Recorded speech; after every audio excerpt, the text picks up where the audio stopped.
Picture a city completely devoid of cars. No sprawling streets. No disruptive traffic lights. A metropolis where every single movement is meticulously tracked, where every conceivable service is seamlessly optimized by advanced AI, and where your needs are anticipated and decisions made, even before you consciously recognize them. Now, consider that this ambitious urban vision comes with a staggering price tag of $1 trillion and is currently rising from the barren sands of the desert. Saudi Arabia boldly proclaims this audacious city represents the very future of human civilization. Conversely, its detractors dismiss it as a mere dystopian fantasy, warning it could inevitably buckle under the sheer weight of its own ambition and impracticality. This prompts us today to pose a straightforward, yet profoundly unsettling question. Is Saudi Arabia's proposed trillion-dollar city truly an unparalleled stroke of genius? Or does it stand as one of the most hazardous and ill-conceived experiments ever conceived? Across the globe, governments consistently grapple with the immense challenge of constructing even fundamental infrastructure. In a developed nation like the United States, for instance, a solitary high-speed rail line can become an undertaking spanning decades, often exceeding its initial budget by billions of dollars, and, remarkably, sometimes even failing to become operational. In stark contrast, Saudi Arabia is embarking on an unprecedented endeavor, something no other nation has dared to attempt: the ambitious design and construction of an entirely new civilization, quite literally, from the ground up. This monumental undertaking bears the name NEOM, and its eventual fate, whether it flourishes or falters, will extend its impact far beyond Saudi Arabia's borders. It possesses the potential to fundamentally redefine the very blueprint of urban construction, to shift the dynamics of who wields control over these future metropolises, and even to reshape our understanding of what constitutes freedom in the coming era. NEOM transcends the traditional definition of a mere city. It encompasses an entire region, comparable in size to Belgium, strategically positioned along the pristine Red Sea coastline, designed to be entirely powered by sustainable renewable energy sources, and aggressively marketed as the most technologically advanced and innovative place on Earth. At the very core of NEOM's vision lies its most audacious and central concept: the line. This is envisioned as a perfectly linear city, stretching an astonishing 170 kilometers in length, soaring an imposing 500 meters high, and encased entirely in a striking facade of mirrored glass. Within its futuristic confines, personal automobiles are completely absent. There are no sprawling highways to contend with, and the pervasive issue of urban sprawl is eradicated. Every essential amenity you could possibly require, from your workplace and healthcare facilities to educational institutions and entertainment venues, is designed to be accessible within a convenient 5-minute walk. A hyper-efficient high-speed transit system promises to ferry residents from one extremity of the city to the other in an astonishingly brief 20 minutes. Conceptually, on paper, this paints a picture of an idyllic paradise, a city entirely free from the blight of pollution, unburdened by crippling congestion, and blissfully devoid of urban chaos. However, this alluring vision remains purely a promise, and the lessons of history have consistently cautioned us to approach promises of such monumental scale with extreme skepticism and prudence. To truly comprehend the driving force behind NEOM, one must first grasp the underlying anxiety that grips Saudi Arabia. For countless decades, Saudi Arabia's immense wealth and geopolitical influence have been intrinsically linked to its vast oil reserves. Yet, oil faces an undeniable existential challenge. The global community is progressively, yet inexorably, decoupling itself from its reliance on fossil fuels. The rise of electric vehicles, the accelerating adoption of renewable energy technologies, and the intensifying pressure to address climate change are all contributing factors. And Saudi Arabia possesses a profound and critical understanding. Should oil lose its global dominance and strategic importance, the very power and prosperity of the kingdom will inevitably diminish alongside it. NEOM serves as the cornerstone of Saudi Arabia's ambitious Vision 2030, a comprehensive national blueprint designed to fundamentally transform the kingdom into a resilient, diversified, post-oil economy. Therefore, this pioneering city is far more than a mere architectural marvel. It represents nothing less than a national imperative for long-term survival. NEOM is strategically engineered to magnetize and draw in leading global corporations, the world's most brilliant engineers and innovators, significant foreign capital and investment, and, critically, to create a new wave of high-paying, future-proof employment opportunities. In essence, NEOM embodies Saudi Arabia's monumental gamble on its own future, a single, colossal roll of the dice with the highest possible stakes. However, it's now crucial to anchor this discussion in practical reality. A city conceived on the scale and principles of the line has simply never manifested in human history. This isn't due to a lack of imagination on the part of urban theorists or dreamers, but rather because the fundamental mechanics of how cities actually function diverge sharply from this model. Seasoned urban planners consistently underscore a basic, undeniable truth.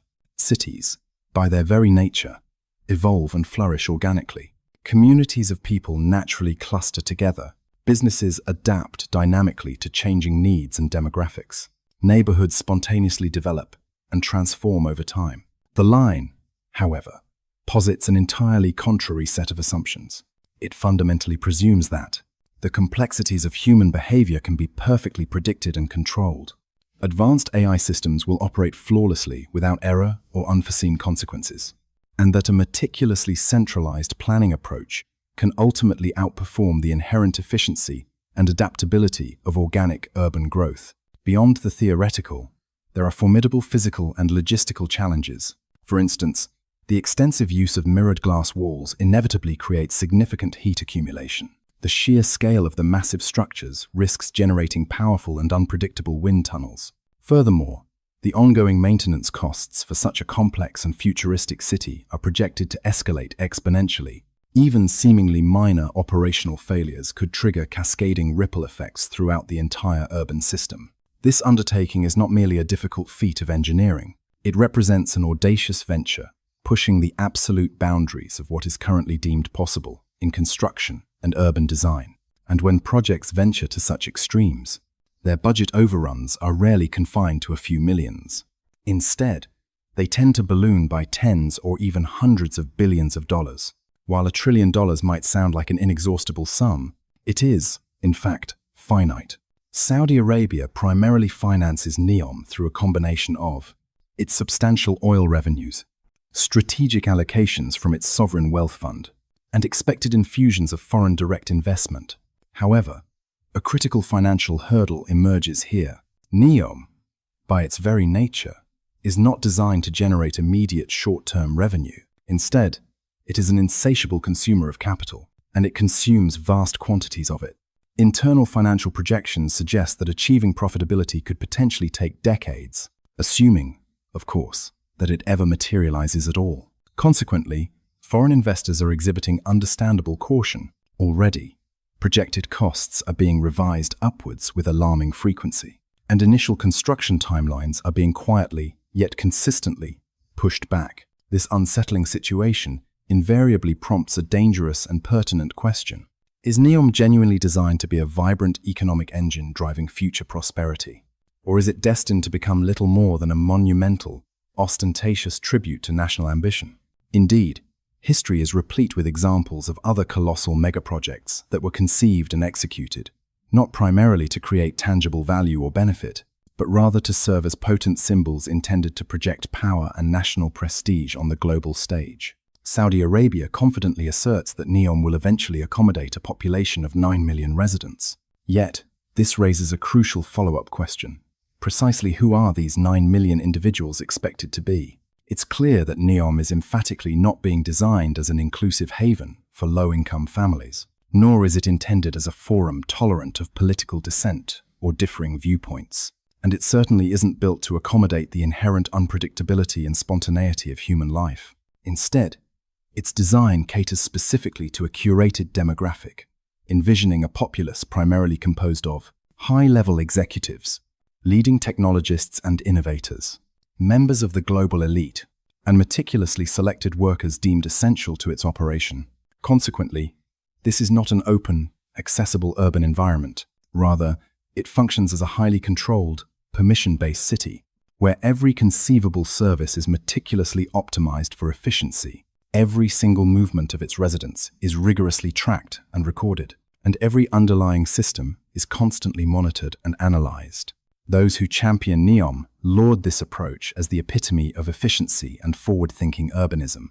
However, its detractors vociferously label it a grand, potentially unsettling, controlled experiment in human behavior and societal engineering. And a sobering thought arises. Once one becomes integrated into such an all-encompassing, meticulously controlled system, the act of simply choosing to depart may not prove to be an easy or straightforward option.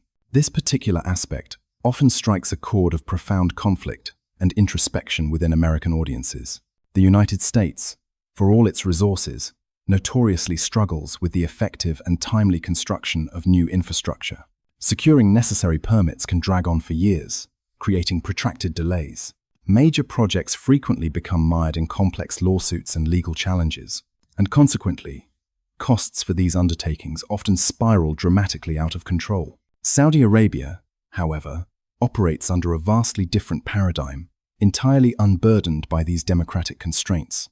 The kingdom possesses the power to instantly appropriate land for development, effectively silence any forms of public or political opposition, and therefore execute projects with a speed and decisiveness that no modern democracy could ever hope to emulate.